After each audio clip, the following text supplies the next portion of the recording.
No movie franchise cherishes the rich tradition of putting up exquisite timepieces on the big screen, like the James Bond franchise. When the legendary 007 made its screen debut in the 1962 thriller Dr. No, the franchise thought it only befitting to feature the iconic Rolex Submariner, especially with how diving had become the sport of the bold and adventurous, and how the timepiece perfectly depicted these traits in the 007 character. From then on, the series has gone on to feature even more Rolexes, Omegas, Seikos, and TAG Heuer in between. With the franchise on a quest to find the next James Bond, might we also be seeing a major shift in its long-standing tradition of putting up serious horology on the silver screen? In this video, we've detailed all of the iconic timepieces that's been featured in the 007 series since its 1962 debut, so keep up. Many watch lovers have often admitted that they get an idea of the watch that's in vogue and where the watch industry is based on the watch or watches that were worn by James Bond in his most recent movie. Quite a few of the watches that James Bond has donned on his wrist in movies have gone on to record great successes as some of the most iconic timepieces ever made. Let's start with the very first watch that featured in a James Bond movie, the Green Precision 510. This iconic timepiece was featured in the maiden 007 movies titled Dr. No, which was released in 1962. The watch is a 34mm case gold-filled timepiece with a white dial that had Arabic hour numerals at the 12, 3, and 9 o'clock positions, and a large 6 o'clock position at the seconds dial. Unfortunately today, this watch brand, which was based in the state of Ohio, no longer produces wristwatches after it fell into grave financial difficulties in the late 1950s. The brand was a popular watchmaker from the early 1900s all through to the 1950s. It was featured again in the James Bond movie You Only Live Twice in 1967, and in the Diamonds Are Forever in 1971 for the very last time. The Rolex Submariner 5638. This is undoubtedly the watch that's most associated with James Bond. Also featuring in Dr. No, James Bond donned the iconic Submariner referenced 6538, which also featured in 3 other Bond films, From Russia with Love in 1963, Goldfinger in 1964, and Thunderball in 1965. These Bond movies greatly helped contribute to the legendary status of the Sub and made it the most recognizable Rolex wristwatch in the world today. So popular and associated with the franchise did the watch become that collectors till today will still call the reference 6538 and similar Big Crown versions James Bond Submariners. The Breitling Navitimer 806. Also known as the Breitling Top Time Chronograph, this iconic timepiece was likewise featured in Thunderball and was popularly used by Bond for some of his gimmicks in the movie. The same Breitling which would ultimately make its way to an English flea market in 2013, where a collector quickly snapped it for a mere £25. He'd go on to auction it shortly afterwards for £100,000. Rolex GMT Master. Many watch lovers to this day continue to argue if the Rolex GMT Master is the true Casino Royale watch or an Omega. With Sean Connery stepping away from the role of James Bond, the new James Bond actor, David Niven, could be seen wearing a Rolex GMT Master in the 1967 Bond film, Casino Royale. This watch was representative of the true Casino Royale watch that the creator of the James Bond character, Ian Fleming, gifted the character in his original book. Rolex Chronograph 6238. George Lazenby was so keen to land the role of 007 in the 1969 release On Her Majesty's Secret Service, he even went as far as visiting Sean Connery's barber and tailor before going on to buy himself a Rolex Submariner just before he was scheduled to audition for the role. Luckily, his stints would pay off, as Lazenby, in his only stint as Agent 007, wore 3 different Rolex Submariners. First up was the reference 5513, which he wore on a bracelet of iconic oyster steel.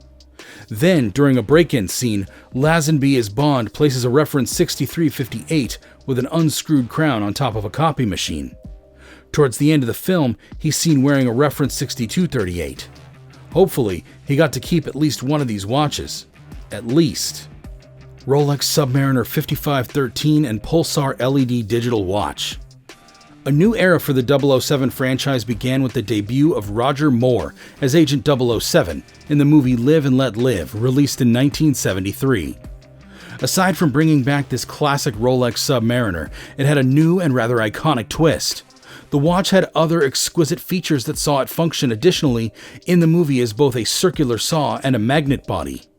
The Submariner 5513 would also feature exclusively in the 1974 film, The Man with the Golden Gun. Bond, acting as a super spy, likewise wore a pulsar LED digital watch from Hamilton Watch Company during the film's opening sequence. The move would prove to be very instrumental for the quartz watch industry. Seikos 0674 LC. With digital watches being rapidly on the rise by the mid to late 1970s, the Bond franchise was duly keeping pace.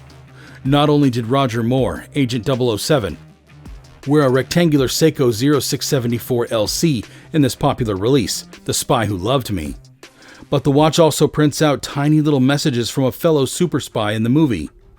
The analog spirit was also not to be done away with, as the Rolex GMT Master was also featured in the 1977 thriller. Seiko M354 Memory Bank Calendar. Following the theme and title of the movie, Moonraker, the franchise went all digital on this release.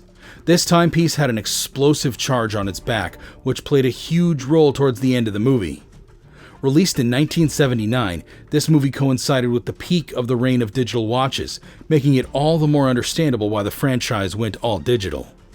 Seiko 7549-7009 and Seiko H357 Duo Display. The Bond franchise released its 13th movie, For Your Eyes Only, in 1981, and like the last release, exclusively featured digital watches. Both Seiko models have an analog and digital display and were forerunners to the smartwatches we have today. The H357 Duo Display especially delivers text-like messages and contains a built-in microphone. Seiko G757 Sport 100. The reign of the digital watch era continued with the release of a rather scandalous film titled Octopussy from the franchise in 1983. The movie also featured a TV watch, likewise from Seiko.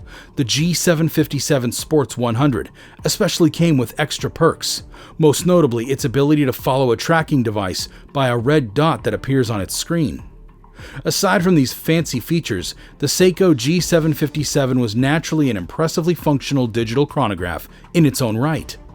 Seiko 6923-8080 SPD09. Seiko's reign as the franchise's choice watch continued even in 1985 with the release of the thriller A View to a Kill. Actor Roger Moore made his final appearance as Agent 007 and wore no less than 4 watches in this movie.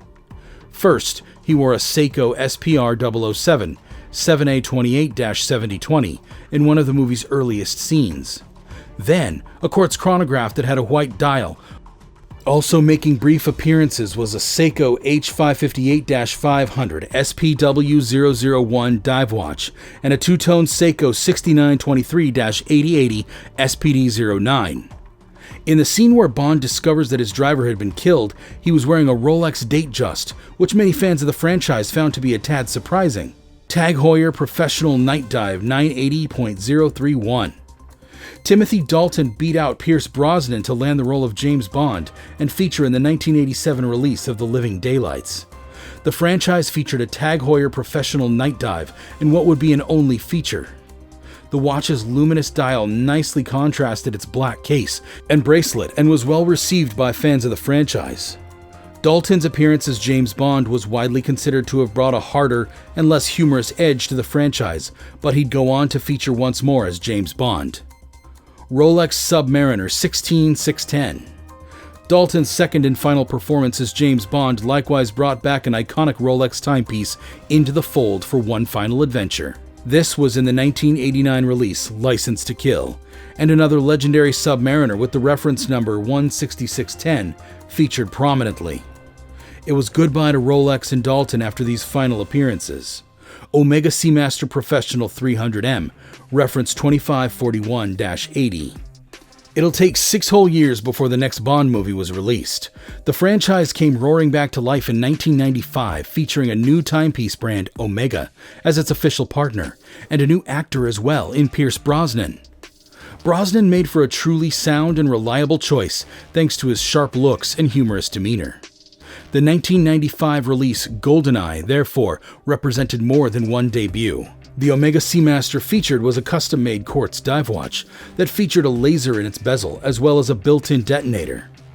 Omega Seamaster Professional 300M, reference 2531.80. The 1997 movie Tomorrow Never Dies again featured both Brosnan and another of Omega's Seamaster.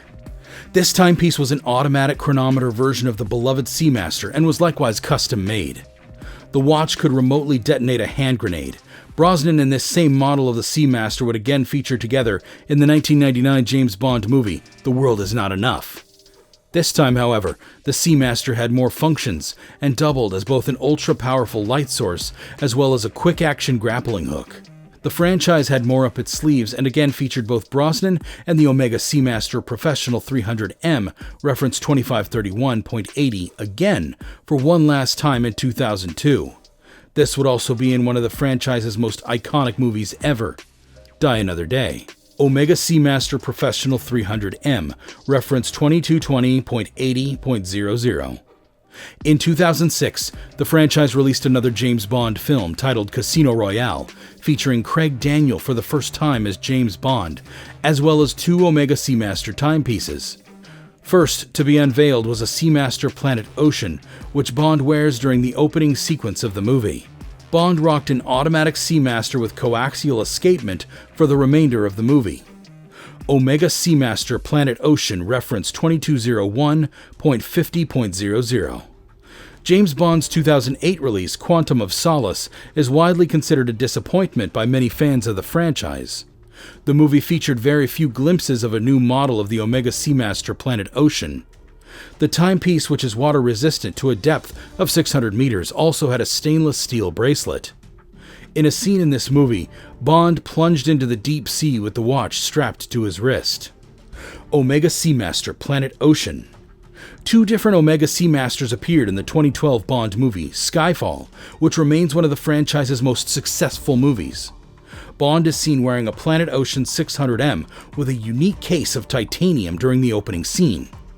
The other watch was the Omega Seamaster Aquaterra, which had a stunning blue dial and stainless steel bracelet.